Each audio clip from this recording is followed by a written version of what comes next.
नमस्कार, स्वागत है आप सभी का सूचनामा में। मैं हूं आपके साथ आपका अपना कहानीकार दिव्यांश बिष्ट। आज मैं आपको बताने जा रहा हूं बाबा खाटू श्याम जी के जन्म और उनके जीवन रहस्य के बारे में। राजस्थान के सीकर जिले में बाबा खाटू श्याम जी का सुप्रसिद्ध मंदिर है।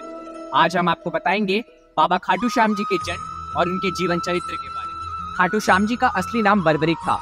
वह घटोत्कच और नाग कन्या मौरवी के पुत्र थे। पांडवों में सर्वाधिक बलशाली भील और उनकी पत्नी हिडिंबा के दादा और दादी थे। तो कैसे पड़ा खाटू श्याम जी का नाम बर्बरिक, आज हम आपको बताएंगे। चलिए। बर्बरिक बचपन से ही एक वीर और तेजस्वी बालक थे। उन्होंने भगवान श्री कृष्ण और अपनी माता मौरवी से युद्ध कला में कौशल सीखकर निपुणता हासिल कर ली। बर्बरिक ने भगवान शिव की घोर तपस्या की थी, जिसके आशीर्वाद स्वरूप भगवान शिव ने उन्हें 3 चमत्कारी बाण दिए थे। अग्निदेव ने उन्हें एक चमत्कारी धनुष दिया था, जिस धनुष से वह तीनों लोकों पर विजय प्राप्त करने में समर्थ थे। जब बर्बरिक को कौरवों और पांडवों की युद्ध की सूचना मिली तो उन्होंने भी युद्ध में भाग लेने का निर्णय लिया। इसके पश्चात अपनी माता का आशीर्वाद लेकर युद्ध में हारते हुए पक्ष की ओर से युद्ध करने का वचन देकर वह निकल पड़े। रास्ते में जाते हुए बर्बरिक को एक ब्राह्मण देव मिले।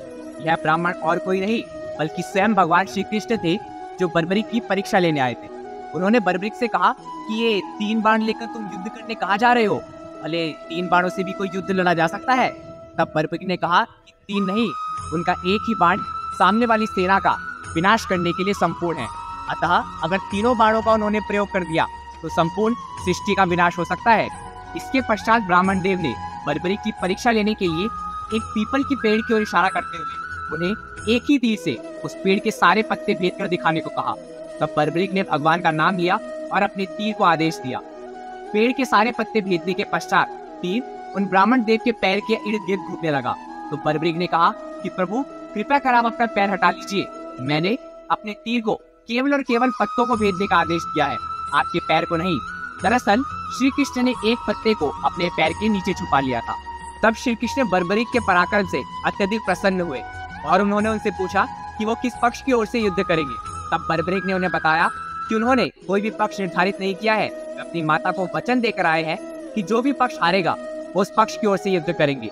यह सुनकर श्री कृष्ण विचारमग्न हो गए, क्योंकि बर्बरिक के इस वचन के बारे में कौरव पहले से जानते थे। कौरवों ने ये योजना बनाई कि युद्ध के पहले दिन वे कम सेना के साथ युद्ध करेंगे, जिससे वह युद्ध में हारने लगेंगे और बर्बरिक उनकी पक्ष से युद्ध करेंगे। अगर बर्बरिक कौरवों के पक्ष से युद्ध करेंगे तो उनके 3 बाण समस्त पांडव सेना का नाश कर देंगे। कौरवों की योजना को विफल करने के लिए ब्राह्मण बने श्री कृष्ण ने बर्बरिक से दान मांगने का वचन लिया। बर्बरिक ने वह वचन दे दिया। इसके पश्चात श्री कृष्ण ने बर्बरिक से दान में उनका शीश मांगा। इस अनोखे से दान की बात सुनकर बर्बरिक आश्चर्यचकित रह गए और वह समझ गए कि यह ब्राह्मण कोई साधारण ब्राह्मण नहीं है। उन्होंने उनसे कहा कि प्रभु, मैं आपको दान देने को तैयार हूँ, लेकिन उससे पहले आप मुझे अपने असली रूप में दर्शन दीजिए। तत्पश्चात श्री कृष्ण ने बर्बरिक को अपने असली रूप में दर्शन दिया।